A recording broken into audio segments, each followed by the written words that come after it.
Saya baru dengar seorang pejabat yang kemudian berkata, ya, saya ditawarin sekian miliar hanya untuk satu peraturan, merubah satu peraturan. Maka saya kumpulkan pegawai saya, dia bilang, kalau mereka bisa nilai kita dengan rupiah, kita nggak ada nilainya. Jangan sampai kita dinilai dengan apa? Rupiah. Ada pejabat yang ngomong gitu sama saya. Oleh karenanya, Sulaiman mengajarkan kepada mereka, ya, saya tidak bisa dinilai dengan duit, saya tidak bisa dinilai dengan harta. Apa yang Allah berikan kepada saya lebih baik daripada apa yang kalian miliki. Kalian saja yang bangga-banggaan kalau sudah kasih hadiah sama orang. Kemudian kata Nabi Sulaiman, irji ilaihim, pulanglah engkau kepada ratumu. Falanatiyannahum bijunudin la qibala lahum biha. Kami akan kirim pasukan menyerang mereka yang mereka tidak bisa melawan pasukan kami. Wala nukhrijannahum minha adillah wa hum saghirun. Sungguh kami akan mengusir mereka dari negeri mereka dalam kondisi hina, dalam kondisi rendah. Dan Nabi Sulaiman tahu pasti Ratu Bilqis ketakutan. Akhirnya mereka pulang dan mereka ketakutan dengan ancaman Nabi Sulaiman, dan Nabi Sulaiman tahu ini Bilqis pasti datang menyerahkan dirinya. Maka Nabi Sulaiman kemudian punya rencana lain. Kata Nabi Sulaiman kepada anak buahnya, qala ya ayyuhal mala'u ayyukum ya'tini bi arsyiha qabla an ya'tuni muslimin. Kata Nabi Sulaiman, wahai anak buahku, siapa di antara kalian yang bisa mendatangkan singgasananya yang disebut oleh Hutut itu? Hadirkan ke sini sebelum mereka datang. Jadi mulailah Ratu Bilqis dan pasukannya keluar dari negeri Saba untuk menyerahkan diri kepada Sulaiman. Setelah mereka keluar dari singgasana mereka, Nabi Sulaiman mengatakan, siapa di antara kalian wahai anak buahku yang bisa mendatangkan singgasananya? Qala ifritun minal jinni ana atika bihi qabla an taquma min maqamik. Berkata ifrit, jin yang paling top, saya akan datangkan singgasananya kepada engkau wahai Sulaiman sebelum kau berdiri dari tempat dudukmu. Berdiri butuh waktu atau tidak? Butuh waktu beberapa detik.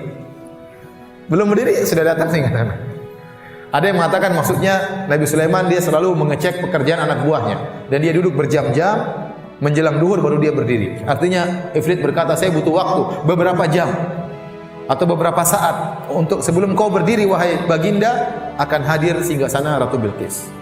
Dan ini hebat, berarti jin itu punya kekuatan. Berarti jin ifrit cepat sekali. Shring, kemudian pergi, kemudian mikul singgasana. Cepat sekali. Luar biasa. Jin memang ada punya kekuatan. Jin punya kekuatan. Wa qala alladhi 'indahu wa inni 'alaihi laqawiyyun amin. Percayalah wahai baginda, sungguhnya aku ini kuat dan terpercaya, aku amanah. Meskipun saya setan, saya amanah. Kali ini saya amanah. Qala alladhi 'indahu ilmun minal kitab. Maka berkatalah orang yang memiliki ilmu dari Alkitab, ana atika bihi qabla an yartadda ilaika tarfuk. Saya akan datangkan singgasana tersebut sebelum kau mengedipkan matamu wahai Sulaiman. Subhanallah. Ada khilaf siapa orang ini. Ada yang mengatakan salah seorang soleh di negeri Sulaiman, ada yang mengatakan maksudnya Sulaiman sendiri. Sulaiman berkata, wahai ifrit, kau cuma begitu, saya sebelum mengedipkan mata, sebelum kau kedipkan mata sudah datang singgasana. Jadi ada khilaf apakah itu Sulaiman atau yang lainnya. Intinya sangat hebat, ya. Falamma ra'ahu, akhirnya orang ini mendatangkan singgasana sebelum Sulaiman mengedipkan matanya. Falamma ra'ahu mustaqirran 'indahu. Tatkala Sulaiman melihat singgasana tersebut sudah ada di hadapan dia, maka dia pun bersyukur kepada Allah. Dia berkata, qala hadza min fadli rabbi. Ini adalah karunia dari Rabbku bisa menghadirkan singgasana di hadapanku. Liyabluwani aashkuru am akfur. Allah memberi saya kenikmatan ini untuk mengujiku, apakah aku ini bersyukur kepada Allah ataukah aku ini kufur kepada nikmat Allah Subhanahu wa taala. Wa man syakara fa inna ma yashkuru li nafsi. Kemudian Nabi SAW berkata, barang siapa yang bersyukur, dia bersyukur untuk dirinya. Allah tidak butuh dengan rasa syukurnya. Tapi dia bersyukur itu untuk apa? Untuk dirinya. Dia beribadah untuk dirinya. Jangan sampai terbetik dalam benak kita Allah butuh untuk kita ibadahi. Tidak. Tapi seorang ibadah kepada Allah adalah untuk dirinya sendiri. Wa man kafara, barang siapa yang kafir, fa inna rabbi ghaniyyun karim. Sesungguhnya Rabbku maha kaya dan maha mulia. Tidak butuh dengan ibadah kalian. Kalian kafir enggak ada masalah. Kemudian kata Nabi Sulaiman, qala nakiru laha arsyaha. Nanzur atahtadi am takuna minal ladzina la yahtadun. Kata Nabi Sulaiman kepada anak buahnya, rubah-rubah sedikit singgasana itu, rubah-rubah. Kita ingin lihat, dia ngerti enggak itu singgasananya atau bukan. Dirubah-rubah singgasana tersebut. Jadi, sebagian ahli tafsir menyebutkan Nabi Sulaiman tertarik untuk menikahi Bilqis ini. Ini ratu ini. Ini kalau dinikahi bagus ya buat dakwah, buat macam-macam. Tapi Nabi Sulaiman ingin tahu ini ratu pintar atau tidak ya. Jangan-jangan blow on. Nikah sama perempuan blow on juga repot, kalau ngobrol nggak nyambung-nyambung ya.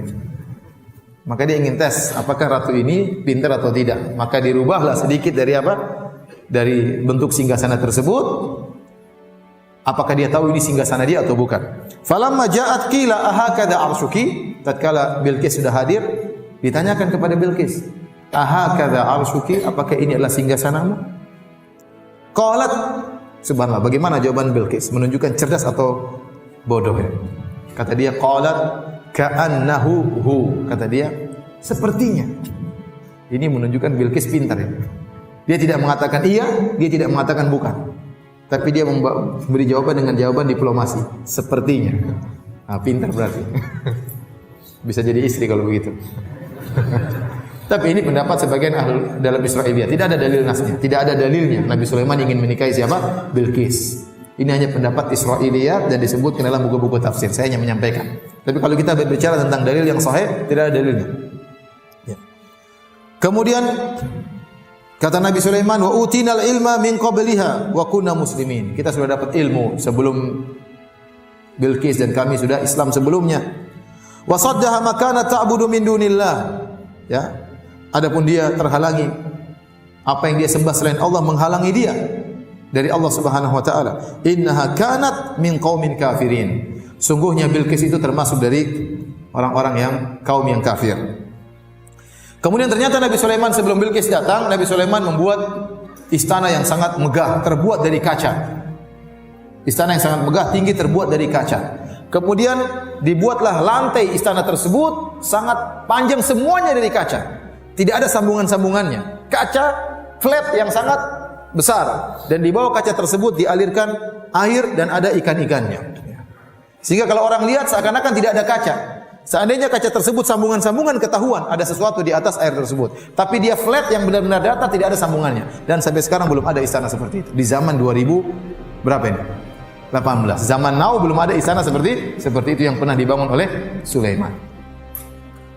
Kenapa Nabi Sulaiman ingin melihatkan kepada Bilqis bahwasanya dia hebat? Agar itu Bilqis secara mental sudah jatuh di hadapan apa? Sulaiman. Kemudian setelah dibangun semuanya, Nabi Sulaiman mengatakan, "Qila laha udkhilis sarah." Wahai Bilqis, silakan masuk ke istana. Dikira lewat tanah. Dikira lewat apa? Lewat semacam kolam kecil. Falamma ra'atu hasibathu lujjatan wa kashafat an sawqaiha. Waktu dia mau lewat, dia kira ada airnya. Maka dia pun mengangkat apa? Betisnya. Dikatakan oleh sebagian ahli tafsir, Nabi Sulaiman waktu ingin menikah sama Ratu Bilqis, ada jin yang tidak suka. Kata dia, Sulaiman, Bilqis tuh betisnya enggak beres. Betisnya seperti betis himar. Bulunya kebanyakan. Ini kalau antum baca buku tafsir, tapi semuanya dikatakan Ibnu Katsir enggak ada dalilnya. Ini cuma Israiliyat. Jadi Nabi Sulaiman kan mau nikah, harus cek dua, pintar sama cantik kan. Pintarnya sudah oke, tadi sudah dites, oh jawabnya diplomasi, berarti perempuan ini apa? Pintar. Tinggal cantiknya. Cantik sudah oke, betisnya bermasalah, harus dicek. Gimana caranya? Ya harus dibuat jebakan tadi biar betisnya apa? Kelihatan. Nabi Sulaiman tunggu. Tapi ini semua enggak ada dalilnya, ikhwan. Antum jangan sangka Sulaiman seperti itu, Alisa. Tapi disebutin dalam buku tafsir seperti itu. Untuk mengecek betisnya, Nabi Sulaiman bikin apa? Bikin tadi. Begitu lewat, oh ternyata enggak seperti kata jin kata. Ternyata Bilqis cantik, cuma ada bulu-bulunya harus dibersihkan. Ini semua Israiliyat namun tidak ada dalilnya. Kemudian qala innaha sarhun mumarradun min qawarir. Sulaiman menjelaskan, wahai Bilqis, enggak ada apa-apa di situ, enggak ada air. Ini lantai. Semua istana terbuat dari kaca. Maka Bilqis pun kagum, qala in rabbi inni dzalamtu nafsi, ya Rabbku, sungguhnya aku telah menzalimi diriku, wa aslamtu ma'a Sulaiman lillahi rabbil alamin. Dan aku masuk Islam bersama Sulaiman, aku tunduk kepada siapa? Kepada Allah. Bilqis tidak mengatakan aku tunduk kepada Sulaiman. Tapi aku tunduk kepada siapa? Allah Rabbul Alamin. Apakah Sulaiman menikah dengan Bilqis? Semuanya juga tidak ada dalilnya. Ada khilaf di kalangan para ahli tafsir, apakah Sulaiman menikah dengan Bilqis? Ada yang mengatakan Sulaiman akhirnya menikah dengan Bilqis, ya. Ada yang mengatakan Bilqis menawarkan diri tapi Sulaiman tidak mau, akhirnya Sulaiman menikahkan Bilqis dengan raja yang lain. Ya, dan intinya ada beberapa pendapat, yang jelas tidak ada dalil yang tegas apakah Sulaiman menikah dengan Bilqis ya. Kita pun tidak pernah hadir acara walimahnya, jadi tidak tahu. Baik. Bagaimana ya kesudahan Nabi Sulaiman?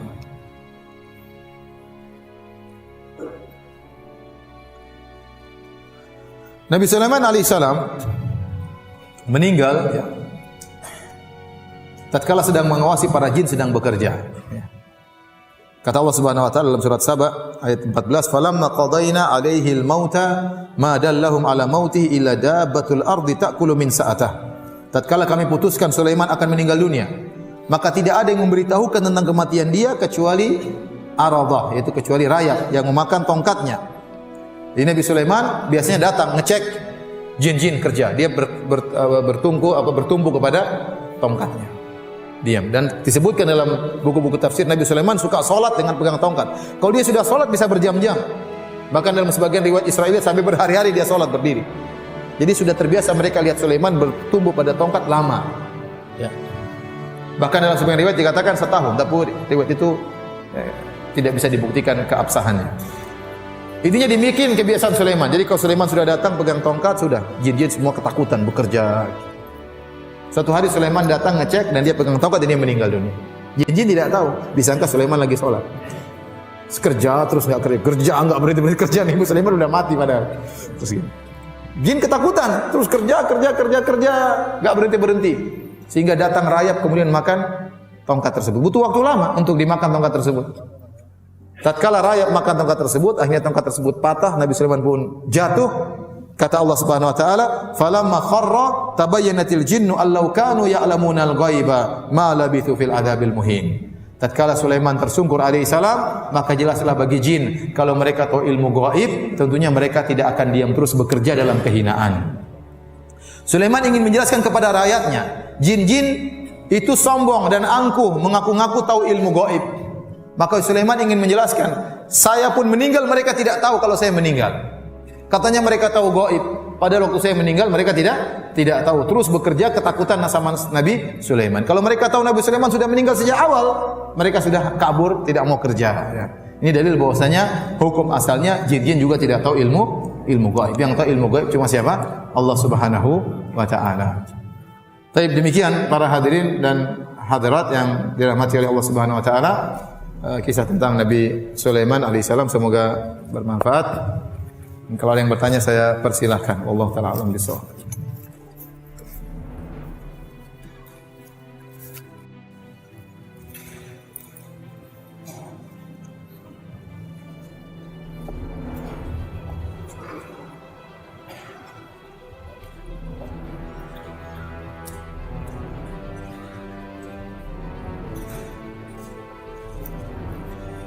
Bolehkah diamalkan doa surat An-Naml ayat 19 yang Ustaz ucapkan tadi untuk saya dan orang tua?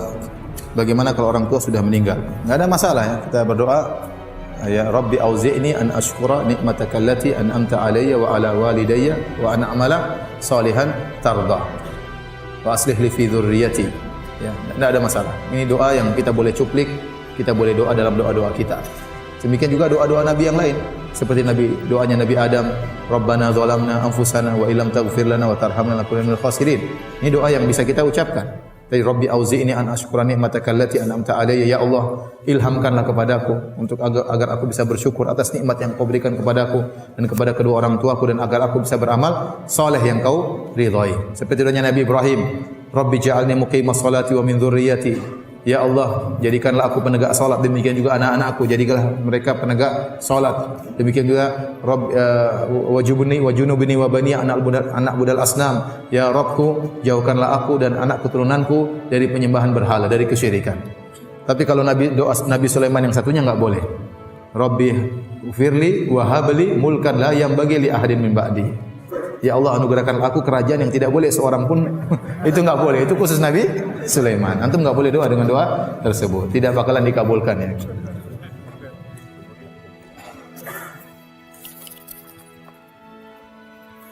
Ustaz, bolehkah kita bekerja sama dengan jin? Habiskah manusia untuk diajak kerja sama? Sehingga harus kerja sama dengan jin? Tidak boleh, tidak boleh. Ya. Ya. Ya ma'syaral jinni qad istamta'tum minal ins wa qala awliya'uhum minal insi rabbana istamta'a ba'duna bi ba'dhin wa balaghna ajrana alladhi ajjalta lana. Ya. Pada hari kiamat kelak Allah akan mengumpulkan manusia dan jin.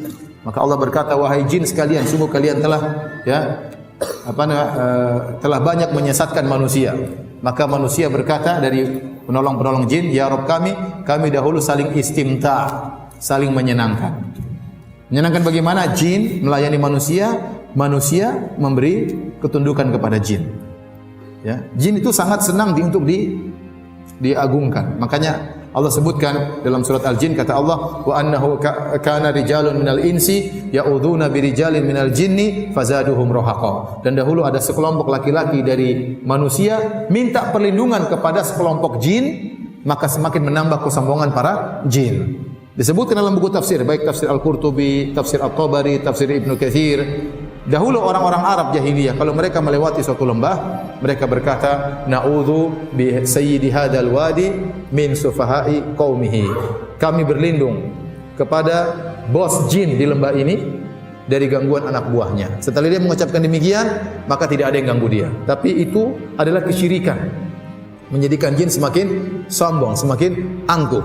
Ini adalah kesyirikan. Maka tidak boleh seorang bekerja sama dengan jin, sengaja bekerja sama dengan jin, ya, tidak boleh.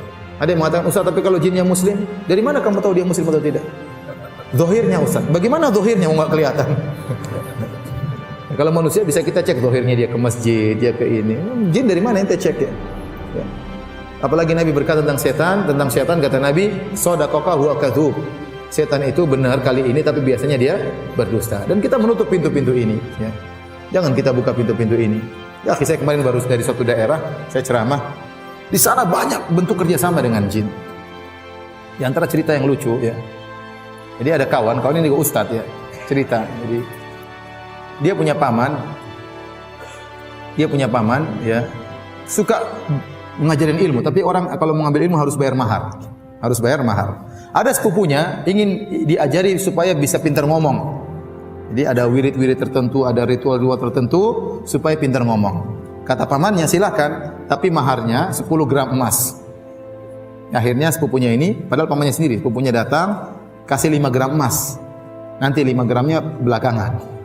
Akhirnya omnya ngajar, pamannya ngajar, dan akhirnya dia pintar ngomong. Setelah pintar ngomong, yang pertama kali dikibulin pamannya sendiri. Sehingga dia pintar ngomong, 5 gramnya nggak dibayarin, sampai sekarang katanya.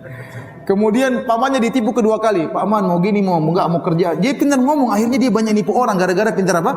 Ngomong, seakan-akan menghipnotis. Itu pakai ilmu. Ilmu tersebut dibayar dengan 5 gram emas. Yang pertama dia bohongin gurunya sendiri. Saya dengar ceritanya ketawa. Jadi seperti itu. Itu apa namanya, kerjasama dengan jin. Cerita kedua dia cerita juga. Jadi kakeknya punya pisau. Pisau ini pisau yang luar biasa sakti. Kakak dia juga seorang ustadz pergi ke suatu pondok. Pondok itu ingin diserang oleh sebagian preman-preman dari daerah yang sama. Ingin datang dari daerah yang sama. Akhirnya kakaknya ini jengkel, dia pulang kampung, dia ambil itu pisau kakeknya. Pamannya udah ngaji, kakaknya udah ngaji, dia juga udah ngaji ustadz, ya. Dia bawa pisau tersebut. Pas tiba-tiba preman-preman tersebut datang dari kampung yang sama, dia bilang, kalian mau lawan saya? Ini pisau saya ambil dari kampung saya, ayo, berani nggak? Nggak ada yang berani, takut sama pisau tersebut. Akhirnya pisaunya lupa dia bawa pulang. Kakeknya di kampung sakit-sakitan, gatal-gatal, bengkak-bengkak. Kata dia, mana itu pisau? Tidak dikasih makan, saya kesakitan sekarang. Suruh bawa pulang, subhanallah. Jadi seperti itu. Jadi jinnya harus dipelihara harusnya. Khodam dipelihara, dikasih mahar, dikasih macam-macam, ada wirid-wirid tertentu. Ini semua wirid-wirid bid'ah yang tidak pernah diajarkan oleh Nabi sallallahu alaihi wasallam. Jadi saya katakan, jangan membuka pintu kerjasama dengan jin. Kalau ternyata kerjasama dengan jin boleh, maka yang lebih utama Nabi dan para sahabat bekerja sama dengan jin. Mereka sangat perlu dengan jin dalam perang Badar, dalam perang Khandaq, dalam perang Uhud, dalam perang-perang yang lainnya. Namun mereka tidak pernah bekerja sama dengan jin. Wallahu ta'ala alam bisawab.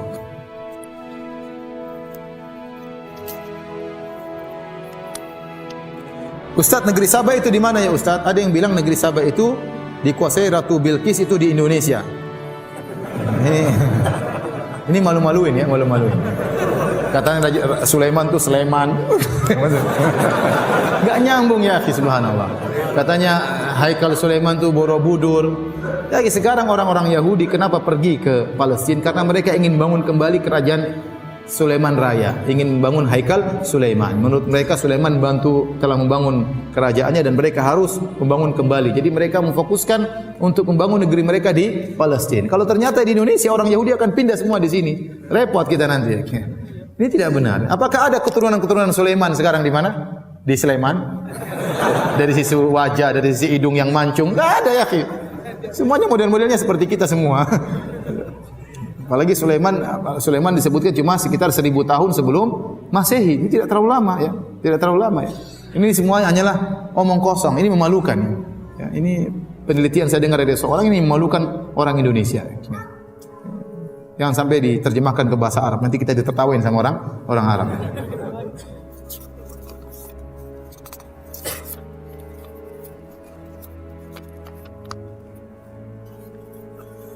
Ini ada bertanya, apakah iblis termasuk jin dan syaitan? Jadi iblis, ada istilah iblis, ada jin, ada syaitan. Ya. Makhluk, ya, ada 3. Jin, manusia, malaikat. Jin, manusia dan apa? Malaikat. Manusia ada 2, ada manusia baik, ada manusia yang buruk. Manusia buruk disebut juga syaitan. Manusia buruk disebut juga apa? Syaitan. Syayatinal insi wal jinni, kata Allah, syaitan, jin dan manusia. Jin pun demikian, ada jin baik dan jin buruk. Jin buruk namanya apa? Syaitan. Jadi syaitan itu untuk yang buruk, baik dari kalangan manusia maupun kalangan jin. Adapun iblis salah satu dari jin. Yang iblis inilah satu-satunya jin yang ditunda kematiannya. Dia yang masih hidup sampai sekarang. Umurnya entah sudah berapa puluh ribu tahun ya. Tapi kalau jin-jin yang lain mereka mati sebagaimana manusia. Itulah iblis, itulah jin, itulah apa? Manusia.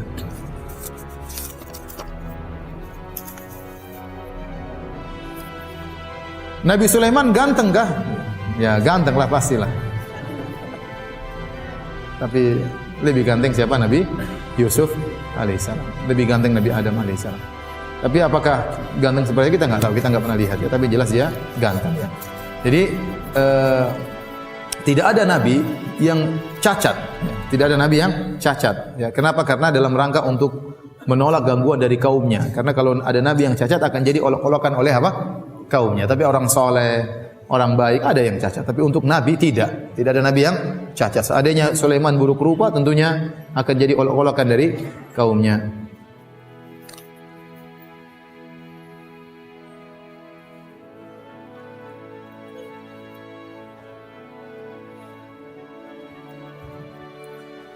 Ustaz, bagaimana kalau kita punya anak yang indigo? Apakah harus dibuang? Bagaimana caranya? Biasanya anak-anak seperti ini diganggu jin, ya, diruqyah.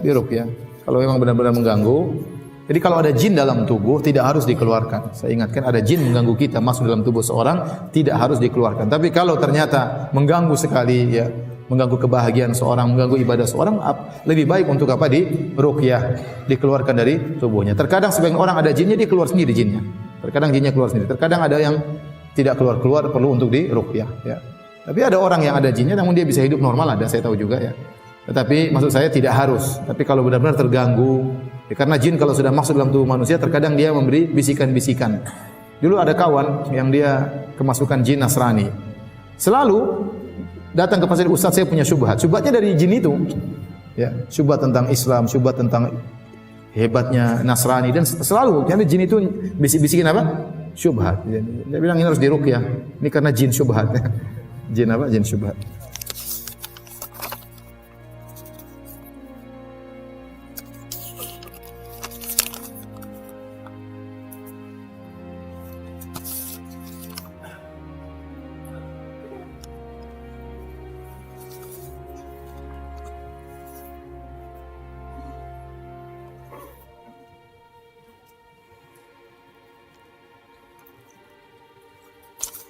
Baik, demikian saja.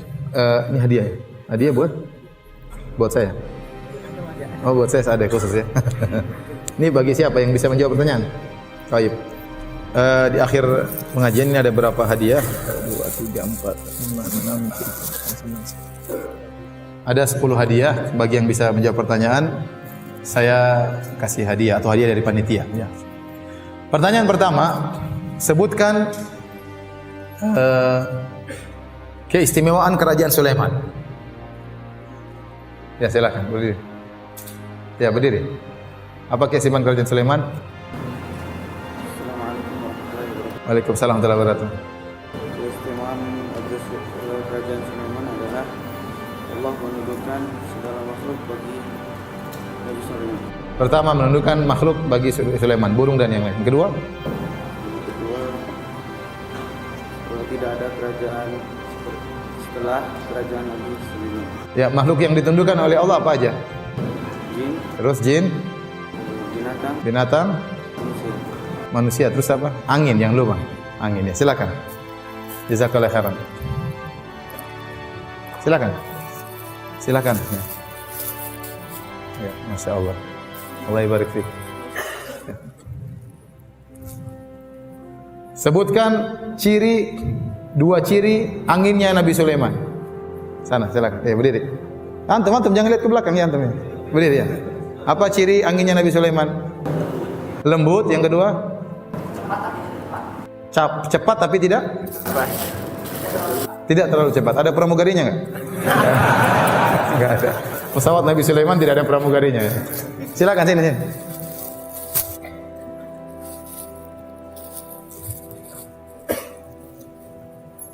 Pertanyaan berikutnya, siapa yang bisa sebutkan atau menjelaskan tentang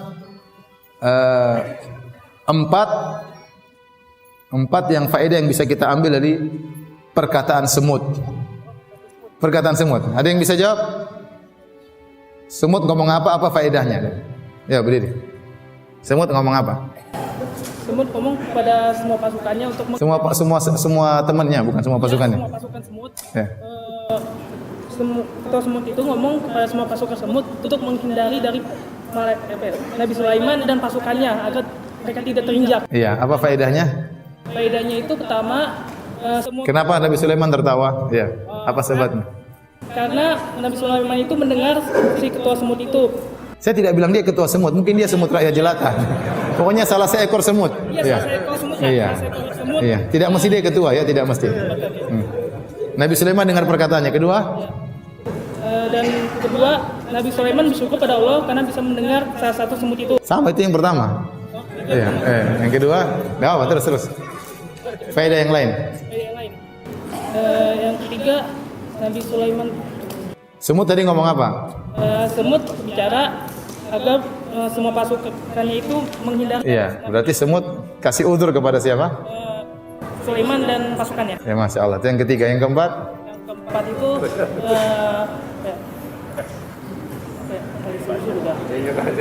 Ada apa? Sini. Silakan.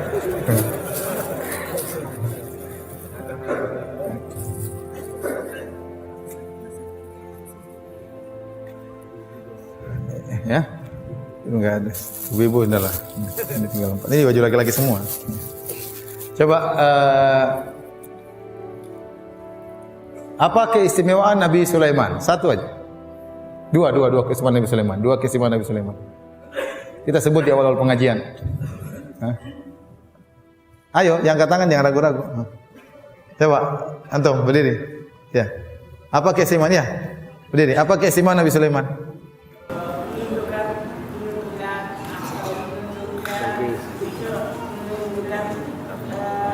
Menundukkan apa?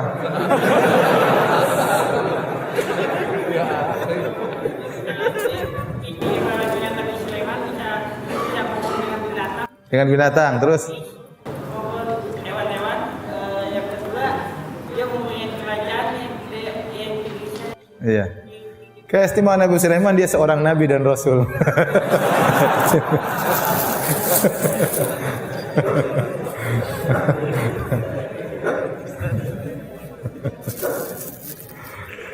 Dia sering dengan ceramah ngepost. Iya.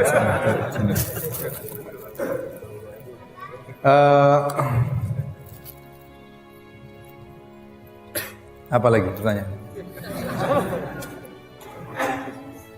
Siapa yang hafal doa Nabi Sulaiman? Nah, jawab berdiri. Ya. Rabbi auzi'ni an ashkura ni'mataka allati an'amta alayya wa ala walidayya wa an Rabbi auzi'ni an ashkura ni'mataka allati an'amta alayya wa ala walidayya wa an a'mala salihan tarda. Masyaallah.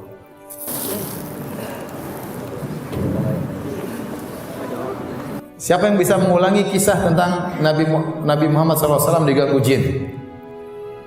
Kisahnya gimana? Hah? Ya, coba. Rasulullah sedang sholat, terus jin ifrit. Lewat mana? Kemudian Rasulullah cekek lehernya. Sampai lidahnya keluar, Rasulullah rasa dingin lisannya. Terus? Dan Rasulullah ingin mengikatnya di masjid sampai pagi hari sehingga semua sampaikan Iya. tersebut. Tapi Rasulullah memberikan kepada doa. Masya Allah, jazakallah khair. Apa? Mau jawab? Udah, langsung aja dapat hadiah. Baik, demikian kajian kita ikhwan dan akhwat yang dirahmati Allah Subhanahu wa taala. Kita tutup dengan kafaratul majlis. Subhanakallah bihamdik asyhadu an la ilaha illa anta astaghfiruka wa atubu ilaik. Assalamualaikum warahmatullahi wabarakatuh. Demikian kajian pada hari ini.